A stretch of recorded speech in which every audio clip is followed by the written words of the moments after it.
ETF index mutual funds నేర్చుకుని stock మార్కెట్లో రాణించాలనుకుంటున్నారా? వెంటనే ఈ నెంబర్కి కాల్ చేయండి. నమస్కారం. కార్తీక మాసం 2వ రోజులోకి వచ్చాం. యమద్వితీయ అంటారు. ఈ రోజున భగినీహస్త భోజనం అని అక్క చెల్లెళ్ళ చేతి అన్నం తినాలి అన్నదమ్ములు అనే నియమం ఉంది. క్యాలెండర్లో తప్పకుండా రాస్తారు భగినీహస్త భోజనము అని. మన అక్క చెల్లెళ్ళ ఇళ్ళకి అన్నదమ్ములు వెళ్ళి వారిని ఆశీర్వదించి, పెద్దవారైతే వారి దగ్గర ఆశీర్వాదం పొంది భోజనం చేసి ఏదైనా ఒక కానుకని వాళ్ళకి ఇచ్చి తిరిగి రావడం మన ప్రాంతపు ఆచారంగా ఉన్నది. ఎవరెవరికి అవకాశం ఉంటే వాళ్ళు ఈ పని చేయవచ్చు. ఒకవేళ ఏదైనా దూర ప్రాంతాల్లో ఉంటే అక్కడనో చెల్లెలనో ఒక మాట పలకరించి మాట్లాడినా కూడా ఇది ఒక తప్పనిసరి విధానంగా మనం రాఖీ కట్టడాలు లాంటివి చేస్తూనే ఉన్నాం కదా. నిజానికి మన ప్రాంతాచారం కాదు రాఖీ, అలవాటు చేసేసుకున్నాం. ఇక్కడంతా వచ్చేసింది, సౌత్ ఇండియా అంతా కూడా, దక్షిణ భారతదేశం అంతా చేస్తున్నారు ఇప్పుడు. ఇది ఈ దక్షిణ ప్రాంతంలో ఆచారంగా ఉండే పద్ధతి అన్నమాట. మీకు అవకాశాన్ని బట్టి చేసుకోండి. అయితే ఈ 2వ రోజు ఏం చెప్పారు, మనం వశిష్ఠ మహాముని ఏం చెప్పారో చూద్దాం. ఆయన చెప్తున్నారు, రాజా కార్తీక మహాత్మ్యాన్ని విను. వినినంతనే మనోవాకాయముల వల్ల చేయబడిన పాపమంతా నశిస్తుంది. అంటే మనం మాటలతోటి కానీ క్రియతోటి ఏదైనా పనుల వల్ల కానీ, లేదా మన మనసులోనే ఏదైనా పాప బుద్ధి, చెడు తలంపులు, చెడు ఆలోచన, ఏదైనా చేసేద్దామనిపించే ధోరణి అలాంటిది ఉన్నా కూడా వాటి వల్ల చేసిన పాపాలన్నీ కూడా కార్తీక మాస మహాత్మ్యాన్ని వింటే పోతాయట. కార్తీక మాసం ముందు శివప్రీతిగా సోమవార వ్రతమాచరించే వాళ్ళు కైలాసవాసిగా అవుతాడు. ఈ కార్తీకంలో సోమవారమున స్నానం కానీ దానం కానీ జపం కానీ చేసిన ఎడల ఆ 1000 అశ్వమేధ యాగాల ఫలితాన్ని పొందుతారు. ఇందులో ఎలాంటి సందేహము లేదు. కార్తీక మాసమందు 1 ఉపవాసము, 2 ఏకభుక్తము, 3 రాత్రి భోజనము, 4 అయాచిత భోజనము, 5 స్నానము, 6 తిలదానము, ఈ 6 ఉపవాస సమానాలుగా అవుతాయని చెప్పబడింది. శక్తి గలవాడు పూర్తి ఉపవాసం చేయవలను. అందుకు శక్తి లేని వాళ్ళు రాత్రి భోజన నియమాన్ని చేయాలి. అందుకు శక్తి లేని వాళ్ళు ఛాయానక్తం అంటే ఏమిటి? ఛాయానక్తము సూర్యకాంతి కొంచెం తగ్గాక, అంటే మధ్యాహ్నం అయిన తర్వాత తన కొలతతో రెట్టింపు కొలతకి నీడ తగని, మనం నిలబడితే మన నీడ డబల్ పడాలన్నమాట. అలా గనక పడితే అంటే 3, 3:30కి అట్లా అవుతుంది. ఆ సమయంలో భోజనం చేయటం, లేదా అలా కూడా అప్పటిదాకా ఖాళీ పొట్టతోటి ఉండలేని వాళ్ళైతే బ్రాహ్మణులను ఎవరినైనా భోజనానికి పిలిచి వారితో సహా పగలే భోజనం చేయాలి. ఇది గృహస్థులకు శక్తి అందును అన్ని విధాల ప్రతివారికి విధించబడింది. ఎవరైనా ఇది ఇలా చేసుకోవచ్చు అన్నమాట. ఎవరితోటైనా కలిసి భోజనం చేయటం అంటే వేరే వారికి, ఇతరులకి భోజనం ఇచ్చి వారితో కలిసి భోజనం చేయటం కూడా ఉపవాసంతో సమానమైన ఫలితాన్ని ఇస్తుందని చెప్పారు. మానవులు కార్తీక మాసమందు కార్తీక వ్రతాల్లో దేన్నైనా ఆచరించని ఎడల, అంటే ఇన్ని చెప్పారుగా, ఇన్ని రకాలు, వీటిల్లో ఏ ఒకటి కూడా చేయకపోతే కనుక 8 యుగాలు నరకమందు, కుంభీపాకంలోనూ, రౌరవంలోనూ నానా బాధలు పడతారట. కార్తీక సోమవారమందు ఒకవేళ భర్తలు గనక లేనివారు, ఈ జన్మలో ఏదో ఒక ఇబ్బంది వల్ల భర్తని కోల్పోయిన వారు కనుక ఈ కార్తీక మాసంలో సోమవారాల నాడు యథావిధిగా ఉపవాసం చేసి పరమేశ్వరుని పూజిస్తే కనుక శివలోకాన్ని పొందుతారు. అందరూ చెయ్యొచ్చు అని చెప్పడం కోసమే ఈ వాక్యం చెప్పబడిందండి.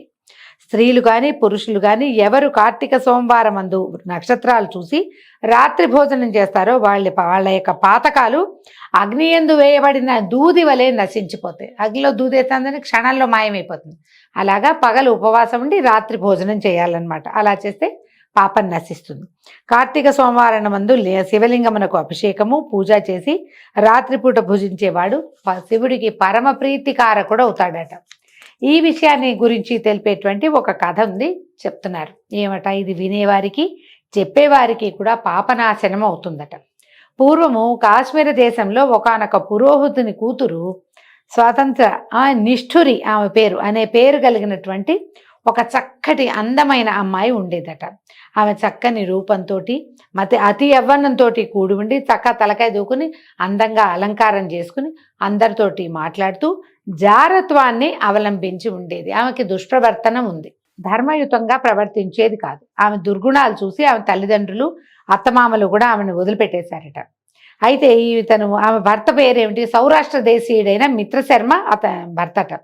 ఆయన వేదాంగ పారంగతుడు, ఎన్నో చదువుకున్నాడు. ఏం చదివాడు? ఋగ్వేద, యజుర్వేద, సామ, అధర్వణ వేదాలు చదువుకున్నాడు. తర్వాత ఏమో శిక్ష, వ్యాకరణము, ఛందస్సు, నిరుక్తము, జ్యోతిష్యము, కల్పము అని చెప్పబడేటువంటి వేదాంగాల్ని కూడా చదువుకున్నాడు. వీటిని సంపూర్ణంగా చదివిన వాడిని వేద పారంగతుడు అంటారు. వేదాంగ పారంగతుడుగా ఉన్నాడు. సదాచారవంతుడు, సమస్త భూతములందు దయగలిగిన వాడు. అయితే అసలు ఏనాడు అబద్ధాలు చెప్పేవాడు కాదు. ఎన్ని తీర్థాలో సేవించాడు. నిరంతరము శుచిగా ఉండేవాడు. ఎంత ఉత్తమ గుణాలు కలిగినవాడు. కానీ అతని భార్యగా ఉన్నటువంటి ఈ నిష్ఠుర మాత్రము ఏం చేసేదట? పరమ స్వాతంత్ర్యాన్ని అవలంబించేది. భర్తని ఏదైనా మాట తేడా వస్తే కొట్టేసేదట, బెదిరించేది, కొట్టేది. ఇలా నిత్యము ఆమెతోటి దెబ్బలు తింటూ గృహస్థ ధర్మములందు కోరిక చేత భార్యను విడవలేక కష్టపడేవాడు. ఈ కాలం అయితే మా ఆవిడ నన్ను కొట్టిందని వదిలిపెట్టేసే పని. ఆ రోజుల్లో ఏమిటి? భార్య ఉండాలి, భార్యాద్వితీయుడిగానే యజ్ఞం చేయాలి. ఈ గృహస్థ ధర్మాలన్నీ ఆచరించాలంటే ఇంటి యందు స్త్రీ భార్య ఉండాలి. కాబట్టి ఆమెను విడవలేక ఆమె దుష్ప్రవర్తనని సహిస్తూ ఎట్లో కొట్లా నానా కష్టాలు పడుతూ ఆ బ్రాహ్మణ ఆయన, మిత్రశర్మ అన్న ఆయన ఈమెతోటి కాలక్షేపం చేసేవాడు. ఈమెని కొంతమంది అనేవాళ్ళంటే ఒట్టి నిష్ఠుర కాదు, ఇది కర్కశ కూడాను. ఎంత కఠినురాలుగా ఉన్నది, ఇంత మంచి గొప్పవాడితోటి ఎంతో ప్రేమగా ఉండొచ్చు, ఈమె ఇట్లాంటి దుష్ప్రవర్తన కలిగిందని ఆమెను నిష్ఠురని, కర్కశని పిలిచేవాళ్ళు. అయితే ఈ భర్త పాపం బాగానే ఉండేవాడు. అయితే ఒకనాడు ఏమైందట, ఆమెకొక స్నేహితుడు ఉన్నాడు. ఆయన బోళ్ళని రకాల ద్రవ్యాలు, నగలు, వస్త్రాలు ఎన్నో పట్టుకొచ్చి ఇచ్చి ఏమన్నట, నీ భర్త ఉండటం వల్ల నువ్వు స్వతంత్రంగా ఉండలేకపోతున్నావు. ఈ ప్రతిరోజు రాత్రిపూట నువ్వు హాయిగా నీ దాన్ని తిరిగి పొద్దున వచ్చేసరికల్లా మళ్ళీ వీళ్ళింటో పూజ చేయాలి, వ్రతం చేయాలి, హోమం చేయాలి, ఇవన్నీ చేయవలసి వస్తున్నావు. ఈ భర్తని గనక చంపేస్తేవా నువ్వు ఖాళీగా ఉంటావు, హాయిగా ఉంటావని బోధించాడు ఆ వచ్చినవాడు. వాడిచ్చిన వస్తువులు తీసుకుని ఆవిడ వాడిచ్చిన బోధని కూడా ఆమె తీసుకుని ఏం చేసింది, భర్త తనతోటి గడిపి రాత్రి నిద్రపోయాక బయటికి వెళ్ళి ఒక బండరాతిని తెచ్చి ఒక దెబ్బ కొట్టి భర్త తలకాయ పగల కొట్టేసింది. ఈ భర్త శవాన్ని భుజాన వేసుకుని తీసుకుపోయి ఒక పాడుపడిన నూతిలో పడేసింది. ఆయనకి సంస్కారాలు కూడా చెయ్యలేదు. తర్వాత ఏం చేసింది, ఈ విధంగా భర్తని సంహరించిన తర్వాత మంచి వయసులో ఉన్నవాళ్ళు, పరస్త్రీ సంగమాభిలాష కలిగిన వాళ్ళు, కామశాస్త్ర ప్రవీణులుగా ఉన్నవాళ్ళు, వర్ణ సంకరకారకులైన ఎంతో మందితోటి, అనేక జాతి పురుషులతోటి స్వేచ్ఛా విహంగంలాగా ఈవిడ తిరుగుతూ ఉండేది. అయితే ఏమైంది, ఎవరైనా భార్య ఏందో భర్త ఏందో అనురాగం కలిగిన ఒకళ్ళనొకళ్ళు బాగుండే వాళ్ళు ఉంటే ఆ భార్యల్ని ప్రోత్సహించి ఆడవాళ్ళని పరపురుషుల సంగమం చేసేలాగా ఏర్పాట్లు చేసేది. అన్ని మంచి పనులు, ఒకటి సరైన పని లేదు, అన్ని చెత్తవే పనులు. అయితే ఏకపత్ని వ్రతం చేసిన ఉండేవాళ్ళు కొంతమంది ఉంటారు, ఏకపత్ని వ్రతం లేదు, వాళ్ళని చెడగొట్టేదాకా ఆమెకి ఊరుకునే గుణం ఉండేది కాదు. ఈ కాలంలో కూడా ఇలాంటి వాళ్ళు ఉంటారండి. వీళ్ళు ఏం చేస్తారంటే తమ ఏదో దుష్ప్రవర్తన కలిగి ఉంటారు, చుట్టుపక్కల తమ స్నేహితులు వాళ్ళు తమతో సరిగా ఉండకపోతే వాళ్ళని కూడా తమ దారిలోకి లాక్కెళ్తారు. ఇంకా తను అనడానికి ఎవరు ఉండరు కాబట్టి వాళ్ళ మధ్యలో తను ఆడ్ మ్యాన్ అవుట్గా లేకుండా ఉండడానికి స్నేహితుల చేత కూడా, ఇప్పుడు ఇది ఏ దురభ్యాసం చేసేవాడైనా, పొగ తాగేవాడంతే, ఇంకేదో మాదక ద్రవ్యాలు తీసుకునే వాళ్ళంతే, తాగుబోతు వాళ్ళంతే, ఇలాగా విపరీత ప్రవర్తన కలిగిన స్త్రీ పురుషులు కూడా తమ చుట్టుపక్కల ఉన్న సమాజాన్ని కూడా ఆ చెడు వైపుకే తీసుకెళ్ళిపోతారు. ఎందుకంటే తమని వెలివేయటకుండా ఉండడానికి, తమని అనేందుకు ఏ అవకాశము లేకుండా చేయటానికి స్నేహితుల్ని కూడా తాము దిగినటువంటి పాడు నూతుల్లో, ఊబుల్లో దింపేస్తారు. అలాగే మనకి సమాజం అంతా చెడిపోయే కారణం అదే. అయితే ఈమె దయాశూన్యురాలుగా ఉండేది. నిరంతరం ఆమె పద్ధతి అదే. ఇది కాకుండా దంభం చేత కానీ, నవ్వులాటకైనా, సరదాకైనా, కపటం కోసమైనా కూడా ఏనాడు దైవారాధన చేసిన పాపాన పోలేదు. ఓ హరికథ వినేది కాదు, ఓ దేవాలయానికి వెళ్ళేది కాదు, ఓ పూజ లేదు, పునస్కారము, వ్రతము, నియమము ఆమె జీవితానికి మొదలు ఏమీ లేవు. అంతా దుష్ప్రవర్తనే. అయితే ఏమైంది, క్రమంగా ఎన్నాళ్ళు ఈ వేషం ఉంటుందండి, యవ్వనం ఎక్కువ కాలం ఉండదు కదా. యవ్వనం గడిచింది, వృద్ధాప్యం వచ్చాక ఆమెకి రకరకాల వ్యాధులు పుట్టినాయి శరీరంలో. ఆ పుట్టిన వ్యాధుల్లో కొన్ని రకాల కురుపులు వచ్చి అందులో పురుగులు, తర్వాత అందులో దుర్గంధం. క్రమంగా ఏమైంది, ఈమెతోటి మొదటి నుంచి స్నేహంగా ఉన్న వాళ్ళందరూ కూడా కాస్త వృద్ధురాలైనా వస్తూ ఉండేవాళ్ళు, కానీ ఆమెకు అనారోగ్యము, ఆమె నుంచి తమకి జబ్బంటే ప్రమాదం ఏర్పడేసరికి ఇంకా ఆమెను వదిలిపెట్టేశారు. ఎవ్వరు వచ్చేవారు కాదు. క్రమంగా వాళ్ళందరూ ఇచ్చిన డబ్బు, నగలు అన్నీ ఖర్చు అయిపోయినాయి.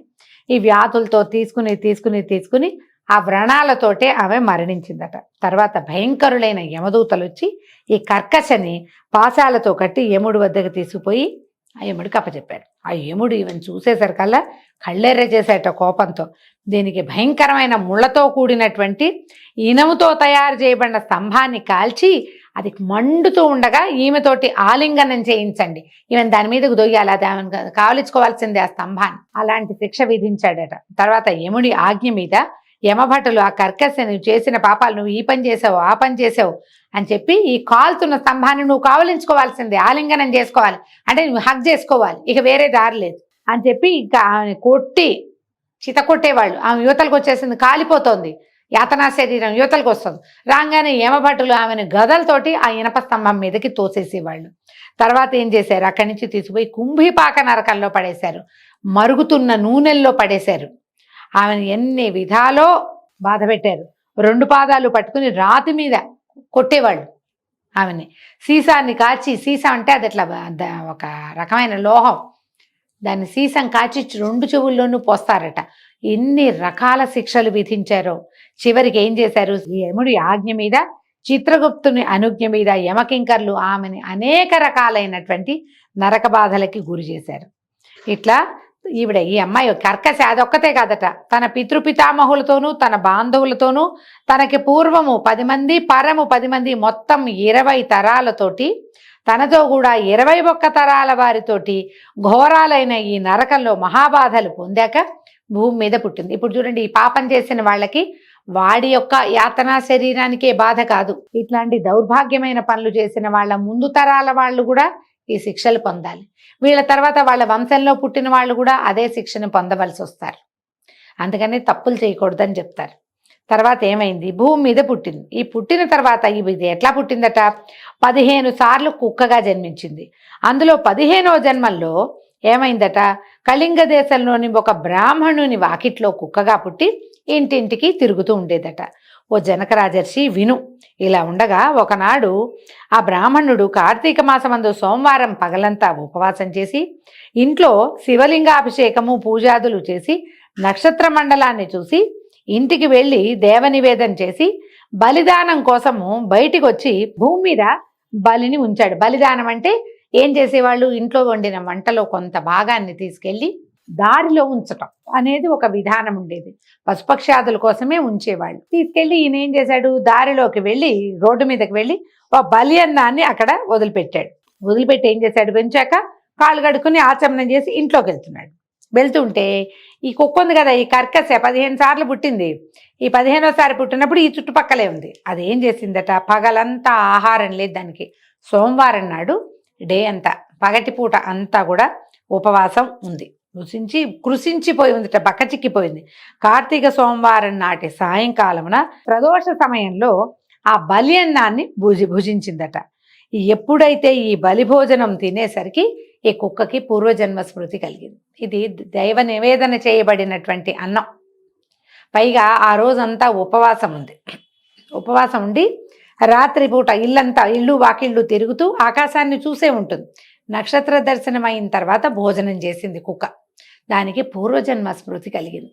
తను ముందు జన్మలో ఏం చేశానో, తన యాతనా శరీరం ఎన్ని బాధలు పడిందో, తను ఎన్నిసార్లు కుక్కగా జన్మించిందో మొత్తం లైన్ అంతా, ఆ వరసంతా ఆమెకి కనపడింది. కనపడేసరికల్లా గట్టిగా ఎరుస్తూ చెప్పిందట ఇట్లా, ఓ బ్రాహ్మణోత్తమ నన్ను రక్షించు రక్షించు అన్నది. అనేసరికల్లా ఆశ్చర్యపోయాడు బ్రాహ్మణుడు. ఆయన గుమ్మ లోపలికి వెళ్తున్నాడు, గబగబా బయటకు వచ్చాడు.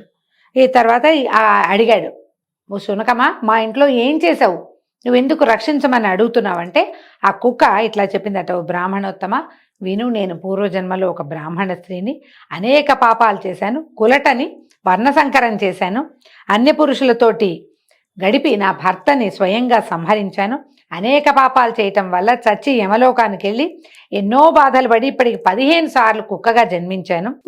ఇప్పుడు నాకు నా జాతి స్మరణ కలిగింది. నేను ఇన్ని మాటలు పుట్టానని, ఇంతకుముందు చచ్చిపోయానని, అంతకుముందు మనిషిగా పుట్టి చచ్చిపోయానని, ఆ చనిపోకముందు నేను ఈ పాపకర్మాలన్నీ చేశానని, నా యాతనా శరీరం ఏం బాధపడిందో అదంతా నాకు తెలిసిపోయింది. ఆ దుఃఖాన్ని నేను సహించలేకపోతున్నా. మనం చేసిన పాపం గుర్తొస్తే దుఃఖమే, ఎందుకు చేశానా అనిపిస్తుంది. అసలు నాకు గుర్తెందుకు వచ్చిందో నాకు అర్థం కావటం లేదు. నాకు ఈ జాతి స్మరణ ఎలా కలిగిందో చెప్పు, నన్ను ఇందులోంచి రక్షించు. ఈ కనపడుతున్న నా జాతిని, ఆ కనపడుతున్న ఆ వరసని నేను సహించలేకపోతున్నానని పరిపరి విధాలుగా మురిగి ఏడ్చిందట. అప్పుడు ఈ బ్రాహ్మణోత్తముడు ఈ మాట విని తన జ్ఞాన దృష్టితో చూసి తెలుసుకుని ఇట్లా చెప్పాడట, ఓ కుక్క, ఓ శునకమా, ఈ కార్తీక సోమవారం నాడు ప్రదోష సమయం వరకు భుజించకుండా ఉండి ఇప్పుడు నేను పెట్టినటువంటి ఈ బలిని భక్షించావు కాబట్టి నీకు జాతి స్మృతి కలిగింది అన్నప్పుడు ఈ కుక్క మళ్ళీ బ్రాహ్మణోత్తముడిని అడిగింది, ఎట్లా నాకు ఈ జీవితం నుంచి విముక్తి లభిస్తుందో చెప్పు అంటే అప్పుడు ఆయన ఏం చేశాడట, ఈ బ్రాహ్మణుడు పరోపకార బుద్ధితోటి కార్తీక సోమవారాలయందు తాను చేసిన పుణ్యంలో ఒక్క సోమవార వ్రత పుణ్యాన్ని ఈ కుక్క పేరు చెప్పి దానికి దానం చేశాడు, ధారపోసాడట. ఎప్పుడైతే ఈ సోమవార పుణ్యం తనకి లభించిందో ఈ కుక్క తన శరీరాన్ని విడిచి ప్రకాశిస్తున్నటువంటి అద్భుతమైన దైవ శరీరం కలదై ప్రకాశించేటి వస్త్రాలు, మాల్యాలు అంటే దండలు, పువ్వుల దండలు ధరించి ఆభరణాలంకృతయే తన పితరులతో కూడా కైలాసాన్ని పోయింది. కుక్కకు ఒకదానికే మోక్షం రాల, ఆమె వల్ల యాతనా శరీరంతో యమబాధలు పడుతున్నటువంటి ఆమె పితరులు, ఆమె 10 ముందు తరాలు 10 తర్వాత తరాల వారు కూడా ఆ విమానం ఎక్కి కైలాసానికి వెళ్ళిపోయి అక్కడ పార్వతీదేవి శివునితో కూడా ఎంత ఆనందిస్తుందో ఈ కర్కశ కూడా అంత ఆనందాన్ని పొందిదట. కాబట్టి కార్తీక మాసమందు సోమవార వ్రతము ఆచరింపతగినది. ఎవడు కార్తీక సోమవార వ్రతాన్ని చేస్తాడో వాడి మోక్షం వాడి చేతిలో ఉన్నట్టేనట. కాబట్టి ఓ జనక మహారాజా, పుణ్యప్రదమైన కార్తీక వ్రతాన్ని నీవు ఆచరించమని వశిష్ఠ మహాముని రాజర్షికి బోధించారు. దీంతో 2వ రోజు పారాయణ పూర్తి చేసుకున్నామండి. రేపు ఉదయం 3వ రోజు పారాయణలో కలుసుకుందాము. నమస్కారం.